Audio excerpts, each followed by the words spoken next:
तुम, मैं, बृजभूषण और शायद तुम्हारे भाई भरत, लक्ष्मण और तुम्हारी माँ भी।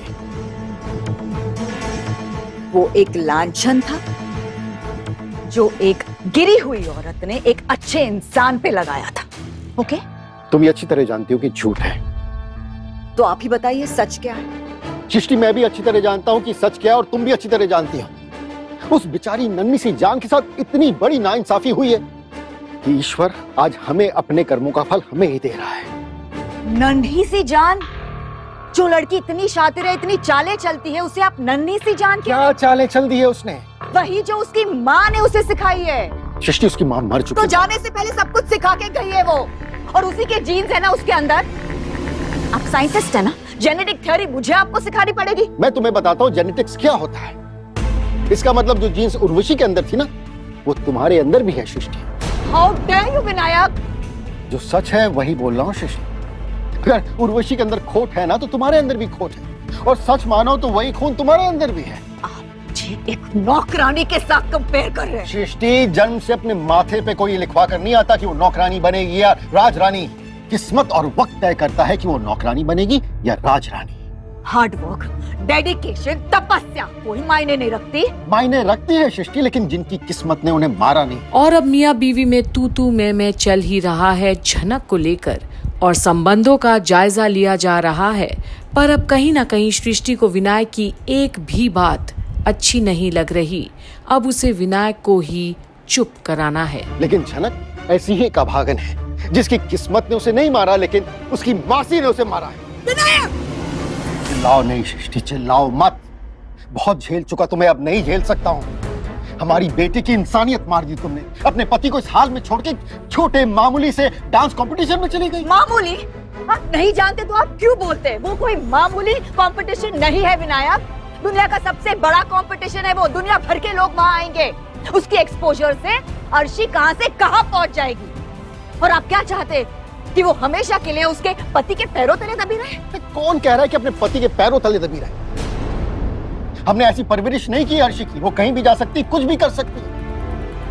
और तुम्हें पता है, तुम जो लांछन मुझ पर लगा रही हो ना, वो सरासर झूठ है। नहीं विनायक, वो झूठ नहीं है, वही सच है। जनक के आने के बाद आप बदल गए। यानी क्या जादू टोना किया है उसने आप पर। और अब विनायक को सृष्टि की ये बातें सुनकर हंसी भी आती है, पर सृष्टि को अब और बर्दाश्त नहीं हो रहा विनायक का ये व्यवहार। सृष्टि, जादू टोना, वूडू, काला जादू ऐसा कुछ नहीं होता है। ये दुनिया अपने कर्मों से चलती है, यही गीता में लिखा है, और हमें अपने कर्मों से डरना चाहिए सृष्टि। मगर विनायक? मगर वगर कुछ नहीं सृष्टि। अर्शी आएगी तो मैं उससे बात करूंगा, तुम उसका दिमाग नहीं खाओगी। उसकी मर्जी है तो अनिरुद्ध के साथ रहेगी, नहीं चाहती है तो हमें उसके डिसीजन को रिस्पेक्ट करना होगा। सिंपल। तो फिर ये सारा तमाशा किया ही क्यों? शादी की ही क्यों अगर कुछ ही दिनों में उसे तोड़नी थी? वैसे भी शादी पूरी कहाँ हुई है सृष्टि? और अब विनायक से ये एक और सच सुनकर सृष्टि को कहाँ पसंद आएगा। उसे तो वो स्वयं ही हमेशा सही लगती है और कोई नहीं। तो फिर सप्तपदी बाकी है, और जब तक सप्तपदी पूरी नहीं होती तब तक शादी पूरी नहीं होती। और मैं ये सारी चीजें मानता भी नहीं हूँ। इस वक्त मैं अर्शी के डिसीजन को ही फाइनल मानूंगा, बस। पर अब विनायक का इतना इंटरफियरेंस अर्शी की जिंदगी में शायद अब बर्दाश्त नहीं सृष्टि को।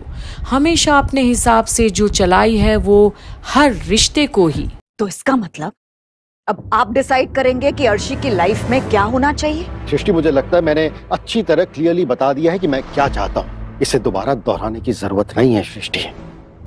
और हाँ, एक बात और, मेरे ख्याल से झनक को इस पूरी दुनिया के आगे बता दो सृष्टि कि उसका पिता कौन है।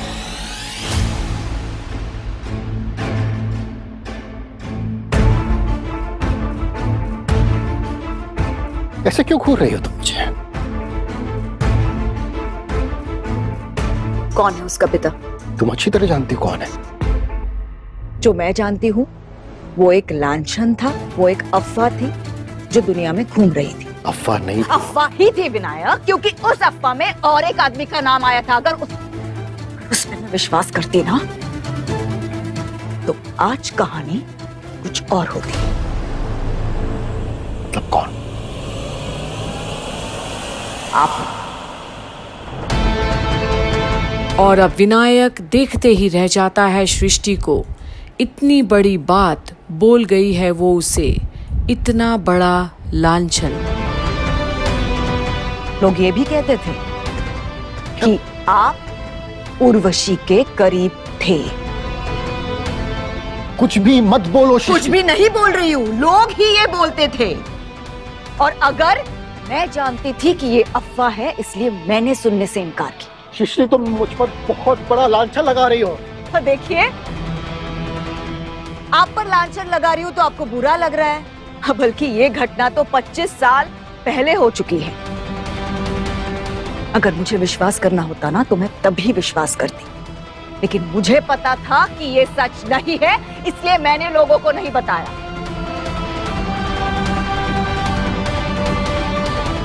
एनीवेज,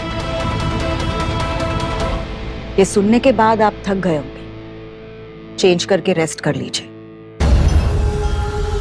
और अब जहां सृष्टि अपने काम के लिए निकलने वाली होती है, विनायक को इतना बड़ा शॉक देकर, इतनी बड़ी बात बोलकर कि विनायक स्तब्ध रह जाता है।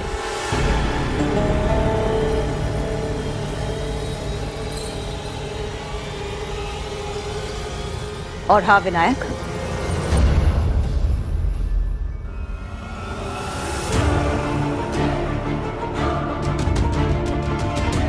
मैं सच में नहीं जानती कि जनक के पिता कौन है, तो आपका assumption गलत है। सफा में इतने सारे लोगों के नाम आ रहे थे ना कि सच जानना नामुमकिन है। हाँ बटिया, उर्वशी बीइंग उर्वशी, वो तो अपना नाम जी गई। ऋषि मुनियों का तो पता नहीं, लेकिन जिसकी भी उसने तपस्या तोड़ी है ना, वो इंसान बाद में ऐसी तपस्या में चला गया कि उसका पता ही नहीं चला। तो क्या विनायक ये गुत्थी को सुलझा पाएगा? जहां आज अपनी बेटी के रिश्ते को सुधारना चाह रहा था, पर उल्टे उसे इतना बड़ा लांछन माथे पर सृष्टि थोप कर चली गई। आखिर बृजभूषण से सृष्टि का ऐसा भी क्या सांठ-गांठ है? देखना ना भूलिएगा यही कंप्लीट बॉलीवुड के आने वाले हर एक अपडेट में, और चैनल को सब्सक्राइब करना ना भूलिएगा और वीडियोस को लाइक और कमेंट। जहां आज विनायक और सृष्टि के संबंध कैसा है, ये भी आपके सामने आ ही गया है। आखिर जिस औरत को रिश्तों पर विश्वास ही नहीं, तो वो क्या रिश्ता निभाएगी?